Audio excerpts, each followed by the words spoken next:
Hello everyone नमस्कार मु ममता स्वागत करुछि आपण मानको मो चैनल ओडिया घर चलणी को।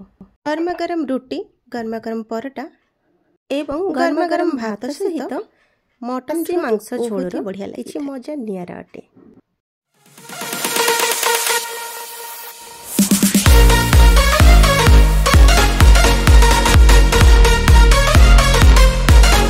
आज बनी थिला गर्मा गरम मटन झोल मो दियोरंकर फरमाइश रे।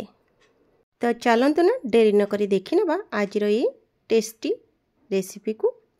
एठी मु नीची 3टी बड़ साइज रो पियाज चर्बी को अलगा करी रखी दीची। मटन को भलरे सफा करी सेतिरे लूण हळदी गुंड सोरिष तेल आ गोटे पियाज को पतला पतला लंबा करी काटी ताको गोळे की रखी देबी आधा घंटा पर्यंत मेरिनेशन पाई।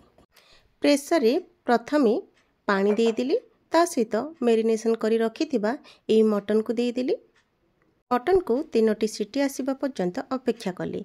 एपटे प्रेशर रे तेल टिके चीनी गोटा गरम मसला ता सहित पियाज भाजी ही गला परे आउ गोटे कड़ाई रे सोरिष तेल आलू रे चोपा थाई कि ही एई भली भाबरे बढ़िया भाबरे पूरा भाजी नेबी।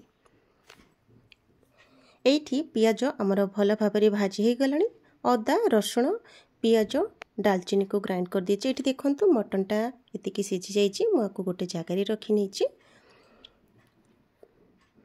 ये मसला को दे दी से लुण लंका गुंड हलदी गुंड मसला को भल भाव कुक हवा को दबा।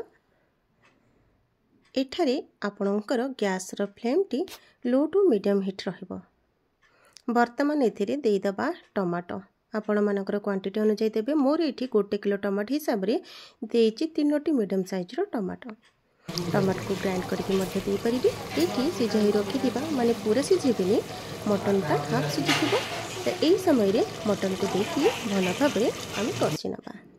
देखंतु लाल टहट एठी पूरा मोर मटन कसी जाइतिला। वर्तमान एठारे चर्बी आ भजाई रखिथिबा आलू को दे देबे। एमिति करबा द्वारा चर्बी आमर मांस सहित भल भाव कषि हो पार एवं जितेबले मटन झोलटा आपण मैंने देखिए बेसी तेलिया लगे ना।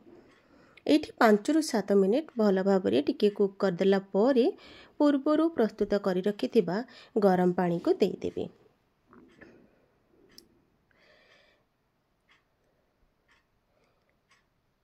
ये देखंतु बहुत ही बढ़िया भाव पूरा डिलीशियस कलर बास्ना तो बहुत ही बढ़िया आसूची। तो आपण माने डायरेक्ट कंचा मांस जदि रोसे करछंती थरुटे तो एमिति ट्राई करंतु बहुत ही भल लागिवो। एमिति मेरिनेशन कर दियंतु आउ 3टी सीटी अपेक्षा रे आपण मानकर मटन रो क्वालिटी ऊपर निर्भर करे। ए भी मसाला मैजिक मैगी रो पके देली। आपण माने चाहिले एवरेस्ट मसला जो मसला को पसंद करथिबे ताको ऐड कर देबे। एटी जो मटन को सुजी थिली से पानीटा थिला ताको दे देली। तो जेहेतु आम मटन को सिझिला बेले लुण देते आपण मैंने देखिए लुण देवी आउ टिके पानी देदेली गरम पानी आउ 2टी सीटी पर मोर एठी रेडी हो गला मटन झोल। आपण मानकर मटन रो क्वालिटी ऊपर निर्भर करे। जदि मटनटा न सिझी पारे ताहले आउ गोटे 2टा सीटी दे देबे। एठी मोर लाल लाल गर्मा गरम मटन झोल पूरा रेडी हो गला। तो चलिली गोटे प्लेट को सर्व कर दोची। आपण मैंने निहाती भाव थरुटे एमिति बनातु केमिति कौन लागिला मते सुंदर कमेंट माध्यम रे जणातु। रहिली नमस्कार पुणी देखाबो आउ गोटे सुंदर रेसिपी सह।